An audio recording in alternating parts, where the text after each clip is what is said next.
Good morning, class. Our today's topic is Tipu Sultan. Tipu Sultan was the ruler of Kingdom of Mysore. Tipu Sultan Mysore का शासक था. He is better known as the tiger of Mysore. उसको tiger of Mysore के नाम से भी जाना जाता था. Tipu ascends the throne after his father ascended the throne after his father Hyder Ali death in 1782.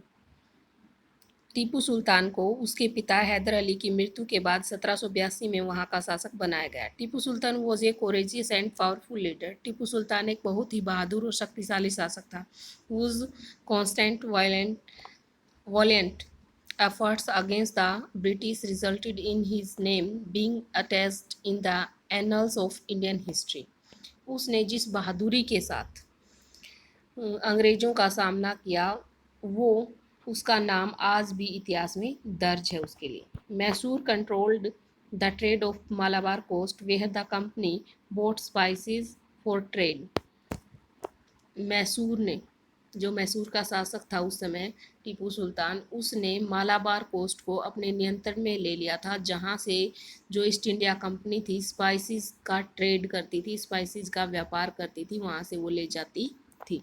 इन 1785 1785 में Tipu Sultan ban the export of sandalwood and spices through the port of his kingdom and disallowed local traders from doing business with the company.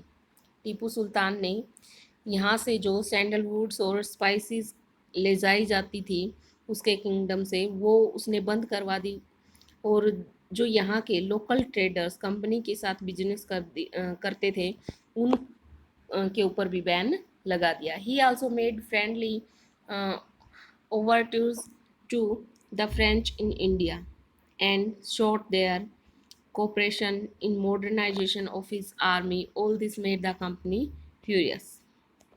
उसने फ्रांसीसियों के साथ, जो India में थे फ्रांसीसी, उनके साथ बड़ी अच्छी मित्रता की और उनका साथ लेकर के अपनी जो आर्मी थी उन्होंने उसका आधुनिकरण किया, और इस सब से जो कंपनी थी वो उगर हो गई. Tipu and his father Hyder Ali proved successful in defeating the British in the first Anglo-Mysore. Tipu Sultan ने और उसके पिताजी हैदर अली ने अपनी सफलता को प्रूफ कर दिया था, दिखा दिया था, जब उन्होंने अंग्रेजों को फर्स्ट एंग्ल मैसूर युद्ध में हरा दिया था, जो एंग्ल मैसूर 1767 से 1769 तक चला था. And in the second Anglo Mysore war 1780 से जो 84 तक चला था, दूसरा जो आंग्ल मैसूर युद्ध था. Thus negotiating the treaty of Mysore with them, तो उसको सुलझाने के लिए उन्होंने अंग्रेजों के साथ संधि कर ली. While the British became aware of Tipu's growing strength, जो ब्रिटिश थे, जो अंग्रेज थे, वो जान चुके थे कि टीपू एक मजबूती के साथ एक मजबूत शासक के रूप में सामने आ रहा है. They made alliances with the neighbouring Nizam of Hyderabad and the Marathas leading to the third Anglo war. उन्होंने एक प्रकार की संधि की, जो एक प्रकार का साथ लिया निजाम ऑफ हैदराबाद का, मराठों का, और साथ में मिल करके उन्होंने तीसरा आंग्ल मैसूर युद्ध लड़ा, जो 1790 से 92 में लड़ा गया. The French however deserted Tipu and the combined force proved immense for Tipu. जो फ्रेंच थे, पता नहीं कैसे उन्होंने भी टीपू को छोड़ दिया, और कंबाइन रूप से उन्होंने टीपू को हरा दिया. एक प्रकार से जो विशाल हरजाना था वो देना पड़ा, इमेंस फॉर टीपू, एक विशाल हरजाना टीपू को देना पड़ा. He was defeated in this war at his capital of Srirangapatnam. उसको अपने ही राजधानी में इस युद्ध में हारना पड़ा, श्रीरंगापट्टनम में. Thus forcing him to sign a treaty in 1792, और एक संधि पर साइन करना पड़ा 1792 में. दैट विज डेस्ट half of his kingdom being confiscated along with a huge war indemnity. और उसको एक हर्जाने के रूप में अपना जो आधा राज्य था वो अंग्रेजों को देना पड़ा. After the British broke alliances with the nawab they once again sought to attack Mysore. और दोबारा से जो उसके और साथी थे ब्रिटिश लोगों के, यहाँ के जो देसी शासक थे, जो और शासक थे, उनके साथ मिल करके, नवाब के साथ मिल करके उन्होंने दोबारा से मैसूर पर अटैक किया, leading to the fourth Anglo Mysore war in 1799। और चौथा एंगल मैसूर युद्ध लड़ा गया 1799 में। Tipu was prepared this time with the successful military tactic of rocket artillery in war and a better army of thwart his adversaries। ये कह रहे हैं कि इस बार जो टीपू था वो पूर्ण तरीके से अपनी एक जो आधुनिक आर्मी थी उसके साथ तैयार था, किसको, अंग्रेजों को विफल करने के लिए। Fighting with all his valour Tipu Sultan was killed defending his capital Srirangapattam on 4 May 1799। अपनी राजधानी को बचाते हुए टीपू सुल्तान 4 मई 1799 को मारा गया। Thus only in the last battle, the Battle of Seringapatam, did the company win a victor against Tipu।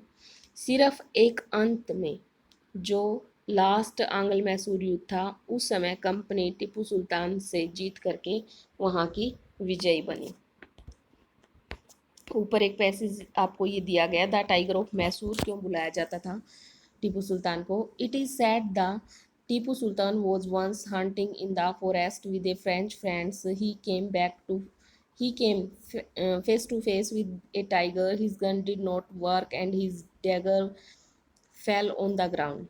एक बार टीपू सुल्तान अपने एक फ्रांसीसी दोस्त के साथ जंगल में घूमने गया था, उन्हें एक टाइगर उनके सामने आया और उसकी गन गिर गई थी, उसकी गन काम नहीं कर रही थी और उसके पास जो छुरा था, डैगर्स, उसका जो छुरा था, डैगर था, वो गिर गया था। As the tiger jumped on him, जैसे ही टाइगर ने उसके ऊपर जंप किया, ही इनिशियली फोर्ट अनआर्म्ड, उसके साथ बिना किसी शस्त्र के लड़ा। Then reach for the dagger, picked it up and killed the tiger with it. और तब वो जल्दी से अपने छुरे के पास पहुंचा और उसको उठा करके शेर को मार दिया। That earned him the little tiger of Mysore, तब से उसको टाइगर ऑफ मैसूर के नाम से जाना जाने लगा। The point is to analyse how any man however courageous could actually physically kill an animal like tiger, which is among the strongest and the most savage of the all land mammals। तो ये point दिखाता है कि वो कितना साहसी था कि फिजिकल तरीके से एक इतने स्ट्रॉन्ग एनिमल को उन्होंने मार दिया, जो जंगल में सबसे क्या होता है, सभी जो वाइल्ड एनिमल्स होते हैं उनमें सबसे स्ट्रॉन्ग होता है, सबसे खतरनाक होता है, उसको उसने मार दिया। ये उसको क्या दिखाता है, उसका साहस दिखाता है। Tipu possessed a big mechanical toys tiger which is shown mauling a European soldiers when it was put on the tiger roared and the soldiers said। जो ये पुतला दिखाया गया है इसमें क्या है, कोई एक बटन दबाया जाता है, घुमाया जाता है, जिसकी वजह से जो ये शेर है वो दहाड़ता है और जो ये अंग्रेजी सोल्जर जो नीचे लेटा हुआ है उसकी कराहने की आवाज़ आती है। With the nawab they once again sought to attack Mysore to fourth Anglo Mysore war in 1799। ये हो चुका है हमारा। अब आगे है, देखिए। Nearly half of Tipu's dominions were divided between the British and their ally the Nizam. The reduced kingdom of Mysore was restored to the descendants of the original Rajas, the Wodeyars, from whom Hyder Ali had seized power।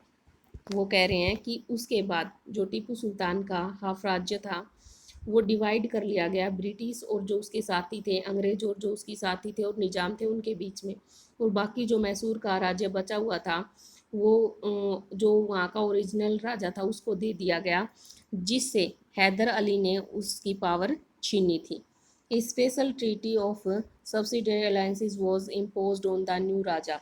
जो नया राजा था वहाँ का, उस पर ये एक प्रकार की सब्सिडी अलायंसेस जो हमने कल पढ़ा था, सहायक संधि लागू की गई, which the governor general was authorise to take over the administration of the state in case of necessity, Mysore was made a complete dependency of the company.